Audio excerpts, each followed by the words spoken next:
Welcome to the Breakthrough Prayer Conference. Today I want to share with you another area of prayer which Jesus taught. Jesus taught us to pray in the secret with the Father. And in another area he also taught us the area where we could pray in agreement, which is also another powerful area of prayer, which there's the assurance of the Father answering. And I want to share something briefly with you, how we ought to pray in agreement so that we'll be able to have answers to our prayer. I want to read quickly from Matthew chapter 18, 19 to 20. Hallelujah. It says, "And again I say unto you, that if two of you shall agree on earth as touching anything that they shall ask, it shall be done for them of my Father which is in heaven. For where two or three are gathered together in my name, there am I in the midst of them." Hallelujah. Very, very powerful. He says that if two shall agree on anything as touching on earth, he is in heaven. And he says that when they pray together, it shall be answered. And he says that where two or three are gathered in his name, that is where he is. So the Lord dwells where his people are gathered. And when we gather and when we begin to pray, great things happen. That's why he was encouraging us. There are many areas of prayer and different types of prayer. When we read from Ephesians chapter 6, verse 18, Paul, when he spoke concerning the armors that need to be put on against the evil day, mentioned all of them. Getting to the latter part, he spoke about prayer. He said, praying always with all prayer and supplication in the Spirit, and watching thereunto with all perseverance and supplication for all saints. So every believer have to learn how to pray all these kinds of prayer. We have to pray the secret prayer, secret place prayer, being alone with God. We also have to pray the prayer of unity or prayer of agreement, as the Bible encourages us that we are treating today. So we need to pray with all kinds of prayer. So we can pray the prayer of faith, we can pray the prayer of worship, prayer of thanksgiving, intercession, supplication. All these things are prayers that need to be prayed. That when we know, we can pray all of them, depending on the situation and depending on the need. Hallelujah. So he taught us, and he himself practiced the prayer of agreement. We see from the scriptures that most of the time Jesus will call Peter, James, and John, and then he will leave the other disciples somewhere, and when he goes to pray, he agrees with them somehow, even before he went to the cross. That is what happened. He told the disciples to pray along with him. It was like a prayer of agreement that he wanted them to. But the disciples were very tired, that they were sleeping. He came to them again and told them that, couldn't you pray with me for an hour? Because it was a time that he was going to encounter seriously, so he needed more prayer support. But that is what happened in that day. So the Bible also encourages us and makes us understand that from Deuteronomy 32:30, it says that how shall one chase 1,000 and 10,000 to flight, except their rock the Lord has sold them, and the Lord had shut them up. Hallelujah. So the Bible makes us understand that one can chase 1,000 and two can chase 10,000. So when we look at the equation makes us see that when we come into agreement, greater damage can be done to the enemy. And when we also pray, heaven will intervene on our behalf. God is looking for people who will always stand in the gap so that he will do something. So the prayer of agreement is very, very, very important, as we see from the word of God. He says that where two or three are gathered together in my name, He said, there am I in the midst of them. God also with us as individual, but our power to increase as we come together in unity and agreement. So when we come together, there's a kind of power that is generated as we come together in agreement, in one accord. So it brings results because He is with us when we gather in His name. So what is the prayer of agreement? The prayer of agreement is a prayer request voiced by more than one person at the same time for the same thing. Hallelujah. At the same time and for the same thing. So this is what prayer of agreement is all about. So prayer of agreement is extremely powerful because the unseen presence of Jesus manifests itself in such atmosphere. So agree comes from the Greek word symphonio, which means to be harmonious when things are put together. When we look at the keyboard or the piano, for example, we see black keys and we see white keys. When these things are combined harmoniously, they give us extraordinary sound, which makes the right melody. So we see that kind of one accord, that agreement. That is what he's talking about, symphony. And as we can see from the word symphonio. So that's where the term of concept of prayer comes in. So we see also agree with one another. To be in agreement is to be in unity. Is to be in unity. That is what it's talking about. To be in unity. So we are assured that when we pray in this manner, there's going to be answer. Hallelujah. So it is to stand as one. Despite many of us, despite maybe 2 or 3 or 4 being together with the same mind and with the same purpose, as we stand to pray, the Bible says that He will hear and it will be answered. So when we look at the example and what happened when Jesus told the disciples to wait for the promise of the Father, who He said He was going to send the Holy Spirit to come to empower them for the commission or the service that He gave to them. He told them to wait. And on that day, the Bible said they were with one accord from Acts chapter 2, 1 to 4. Let me read it quickly. It says that, and when the day of Pentecost was fully come, they were all with one accord in one place. And suddenly there came a sound from heaven as of a rushing mighty wind, and it filled all the house where they were sitting. And there appeared unto them cloven tongues like as of fire, and it sat upon each of them.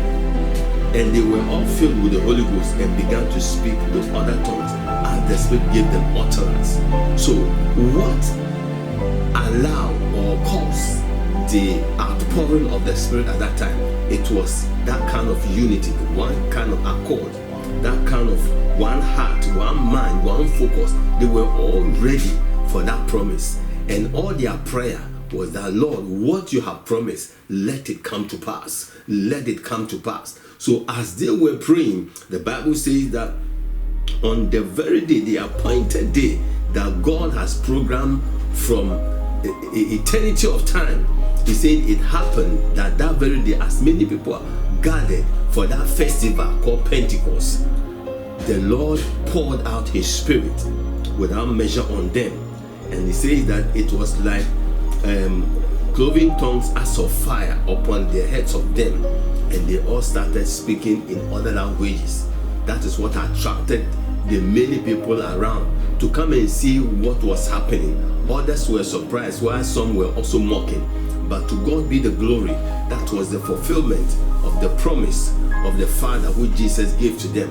And that day became the day of salvation for about 3,000 people. And from that time the church was born, and it started to grow in power and in glory because of what? Oneness of accord, because of unity, one purpose, one mind.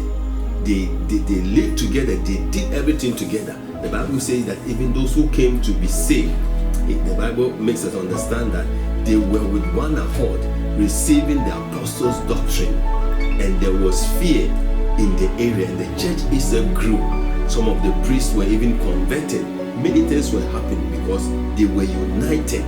They had one heart and mind in doing everything. They encountered difficulty when miracles and other things started happening. When the Sanhedrin saw that the attack of religion was collapsing and many people were getting saved, so they threatened them.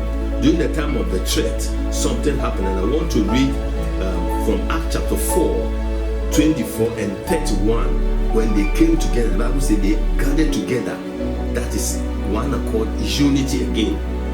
From Acts chapter 4, 24 and the 31, we see them. And when they heard that, they lifted up their voice to God with one accord and said, Lord, thou art God, which has made heaven and earth and the sea and all that is therein. 31 says, and when they had prayed, the place was shaking where they were assembled together, and they were all filled with the Holy Ghost, and they speak with the word of God with boldness. Hallelujah. So we can see here that prayer of agreement is so powerful, so powerful. That's why it is important. The Bible says that we should not forsake the assembling of ourselves. So when we come together, there's a time of worship, there's a time of praise, there's a time of the word of God, and there's a time of prayer. In that type of prayer of agreement, when it comes, a lot of things happen. So when the church is agreeing together, or the body of Christ is agreeing together on some particular subject, and they shall ask, God is going to do it. As we stand with one heart and one mind and we call upon the name of the Lord, the Bible says He will hear and He will answer. This is what happened in the early church when they confronted challenges by the authorities, and through that, to the glory of God, they were empowered, and the Bible says that the gospel spread more and many got saved.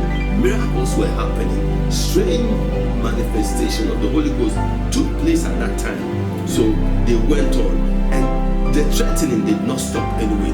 We see that Peter was also arrested and was about to be killed, because when they killed James, the people were very happy. So they took Peter and they wanted to prematurely kill him.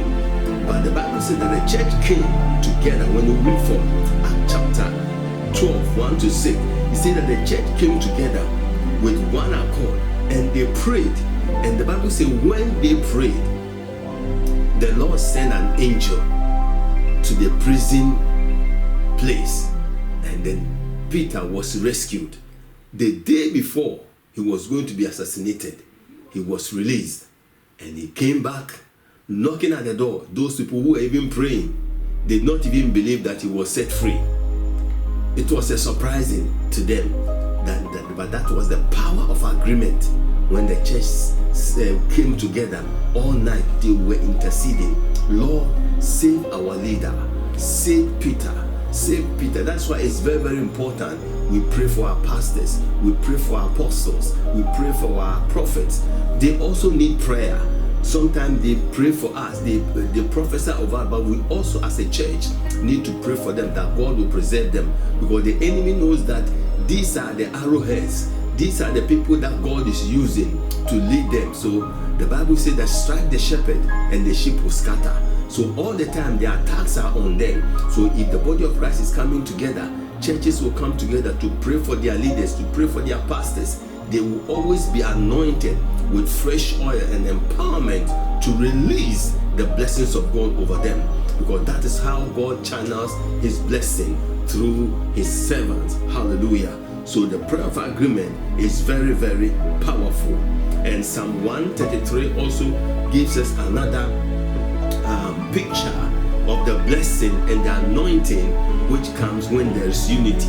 He says that, behold, how good and how pleasant is it for brethren to dwell together in unity. He said, it is like a precious ointment upon the head that ran down the beard, even Aaron's beard, that went down to the skirt of his garment, as the dew of Hermon, and as the dew that descended upon the mountains of Zion.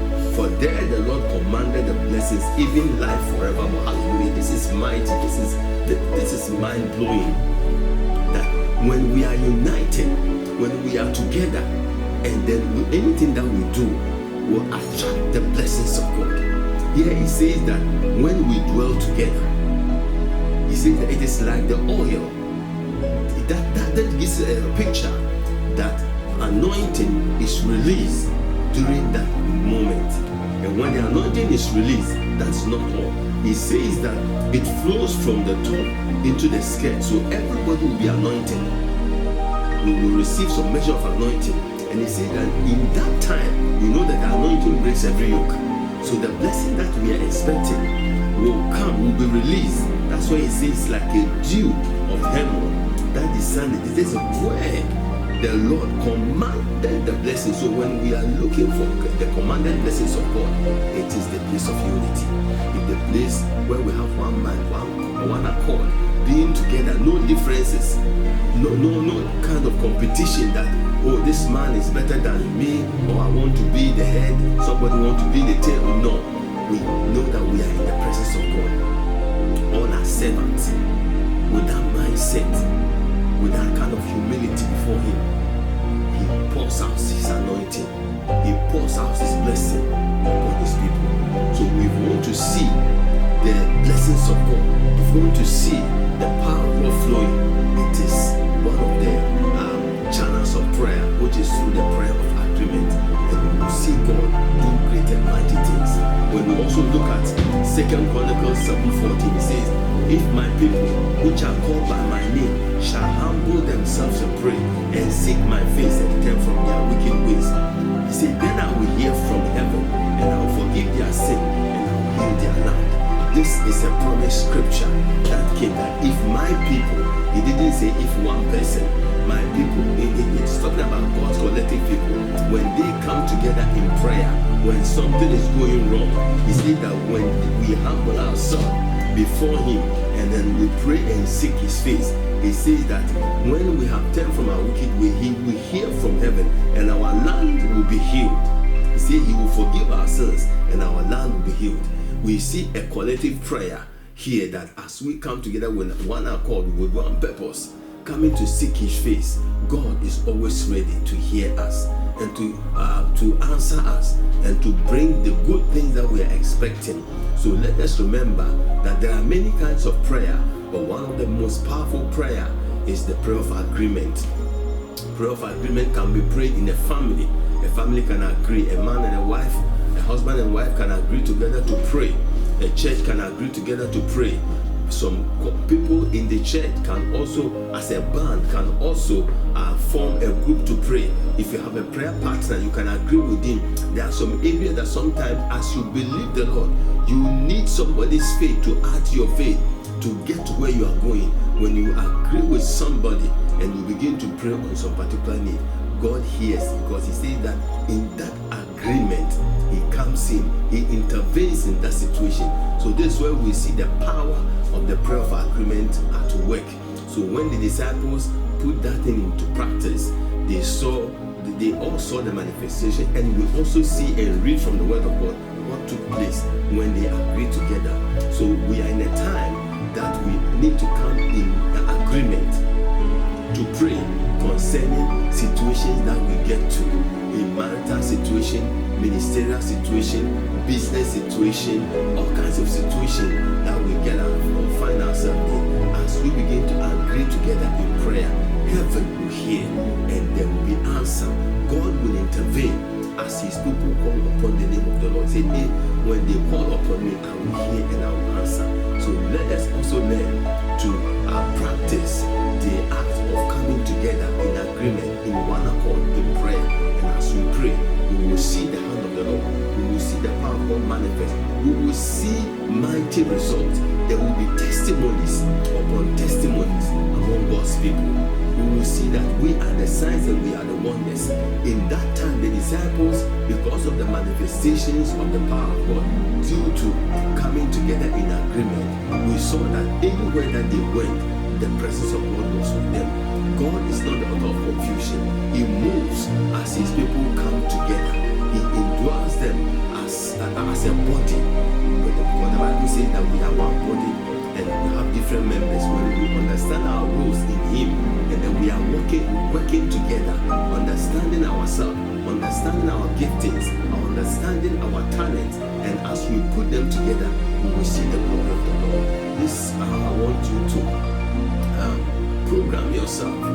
Get a prayer partner, or if in the church when there's a prayer, get yourself involved in such prayer of agreement.